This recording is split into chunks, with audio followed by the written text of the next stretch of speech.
Hello friends, வணக்கம் and welcome to yummychilly. நான் ஷாலினி. இந்த வீடியோல தர்பூசணிக்காய் கூட்டு பார்க்கலாம். அதாவது வாட்டர்மெலன் ஃப்ரூட் பார்ட் பார்த்தீங்கன்னா ரெட்டிஷ் பிங்காக இருக்கும். அதை வந்து நம்ம சாப்பிட்ருவோம். அந்த பழத்தை சாப்பிட்டுட்டு ரிமைனிங் இருக்க ஃப்ளஷ் பார்ட்டை வந்து நம்ம யூஸ்வலாகவே ட்ராஷில் தூக்கி போட்டுருவோம். அந்த ஃப்ளஷ் பார்ட் பார்த்தீங்கன்னா இந்த லைட் க்ரீனிஷாக இருக்கும். அது இந்த வெள்ளை பூசணிக்காய் மாதிரியே இருக்கும். அதில் தான் இன்னைக்கு வந்து நம்ம கூட்டு செய்ய போகிறோம். இந்த தர்பூசணிக்காய் கூட்டு ரொம்ப டேஸ்டியாக இருக்கும். கண்டிப்பாக ட்ரை பண்ணி பாருங்கள். ஸோ இப்போ இந்த தர்பூசணிக்காய் கூட்டு செய்கிறதுக்கு தேவையான இன்க்ரீடியன்ஸ் என்னென்னு பாருங்கள். எப்படி செய்கிறதுன்னு பார்த்துடலாம். ஸோ ஒரு ப்ரெஷர் குக்கர் எடுத்துக்கோங்க. அதில் 1/3 கப் வந்து பாசிப்பருப்பு ஆட் பண்ணிக்கலாம். அதாவது 50 கிராம் எக்ஸாக்டாக உங்களுக்கு 50 கிராம்ஸ் இருக்கும். இதை வந்து நீங்கள் இப்போ வாஷ் பண்ணி எடுத்துக்கோங்க.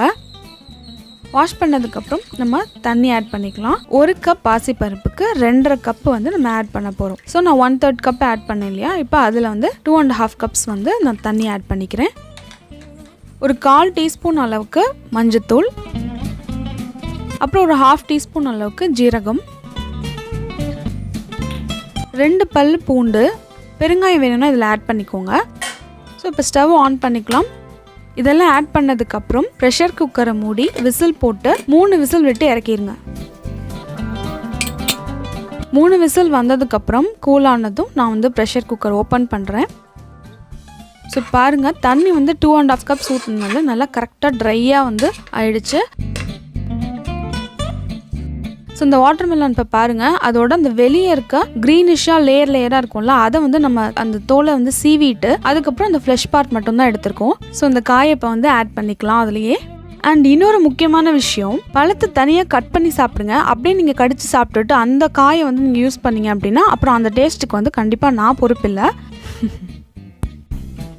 நீங்கள் வந்து சப்போஸ் ஒன்றா வேக விடுறதா, பருப்பு காய் எல்லாமே ஒன்றா வேக வைக்கிறதா இருந்ததுன்னா பருப்பை வந்து ஒரு 15 மினிட்ஸ் இல்லை 20 மினிட்ஸ் ஊற வச்சுட்டு அதுக்கப்புறம் நீங்கள் டுகெதர் பருப்பு காய் எல்லாத்தையும் ஒன்றா கூட வேக வைக்கலாம்.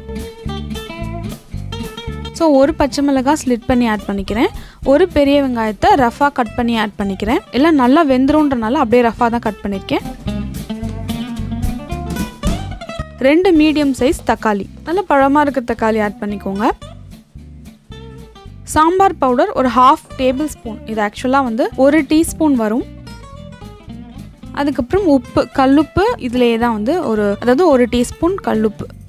இப்போ தண்ணி வந்து அந்த காய் மூழ்கிற அளவுக்கு இல்லாமல் அதை விட கொஞ்சம் கம்மியாக, அதாவது 3/4 அந்த லெவலுக்கு 3/4 லெவலுக்கு தண்ணி ஆட் பண்ணி திருப்பி ப்ரெஷர் குக் பண்ணிக்கலாம். ஆனால் விசில் வந்து ஒரே ஒரு விசில் விட்டு இறக்குங்க.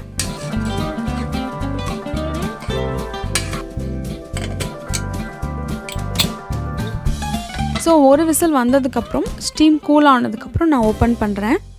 இப்போ பாருங்கள், இது நீர் காயின்றனால உங்களுக்கு அதுலேருந்து கொஞ்சம் வாட்டர் வந்திருக்கும்ல, அதனால நல்லா தண்ணியாக தான் இருக்குது. நீங்கள் ரைஸில் அப்படியே இதை போட்டு சாப்பிட போகிறீங்கன்னா இதை அப்படியே யூஸ் பண்ணிக்கோங்க, இல்லைனா வந்து சுண்ட வச்சுருங்க. நான் வந்து கொஞ்சம் நேரம் ட்ரை அவுட் பண்ண போகிறேன்.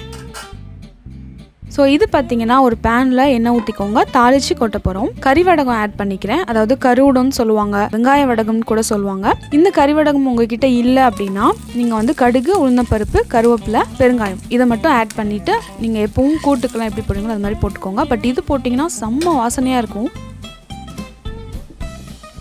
ஸோ இப்போ இந்த அளவுக்கு பொரிஞ்சதுக்கப்புறம் சுண்டி இருக்க இந்த கூட்டில் வந்து இதை ஆட் பண்ணிக்கிறேன். நான் இந்த கறிவடகம் வந்து தாளிக்கிறப்போ செம்ம வாசனையாக இருக்கும் வீட்டில். அதாவது வெஜிடேரியன் கூட்டு இதெல்லாம் பிடிக்காதவங்களுக்கு இந்த மாதிரி கறிவடகத்தில் தாளித்து கொடுங்க, இன்னும் கொஞ்சம் நல்லா சாப்பிடுவாங்க. இது வந்து புதுசாக இப்போ கண்டுபிடிச்ச ரெசிபிலாம் கிடையாது, ரொம்ப பழைய ரெசிபி தான். அந்த ட்ரெடிஷ்னலான உள்ளதெல்லாம் வந்து நம்ம காலப்போக்கில் மறந்துடுறோம். So that's it. இந்த கூட்டு வந்து இப்போ சூப்பராக ரெடி ஆகிடுச்சு. இந்த தர்பூசணிக்காய் கூட்டு கண்டிப்பாக ஒரு டிஃப்ரெண்ட்டான ரெசிபியாக இருக்கும். வீடியோ பிடிச்சிருந்தால் லைக் பண்ணிவிட்டு ஷேர் பண்ணுங்கள். கூட்டை வந்து உங்கள் வீட்டில் ட்ரை பண்ணி பாருங்கள். உங்களோட ஃபீட்பேக்கை வந்து கமெண்ட் செக்ஷனில் கீழே போஸ்ட் பண்ணுங்கள். yummychilly பேஜையும் சப்ஸ்கிரைப் பண்ணுங்கள். நான் எந்த வீடியோ போட்டாலும் உங்களுக்கு உடனே தெரியணும் அப்படின்னா நோட்டிஃபிகேஷன் பெல் ஐக்கான் இருக்குல்ல, அதையும் கிளிக் பண்ணிடுங்க. ஆரோக்கியமான உணவை அறுசுவையோடு சாப்பிடுங்க. தேங்க்யூ.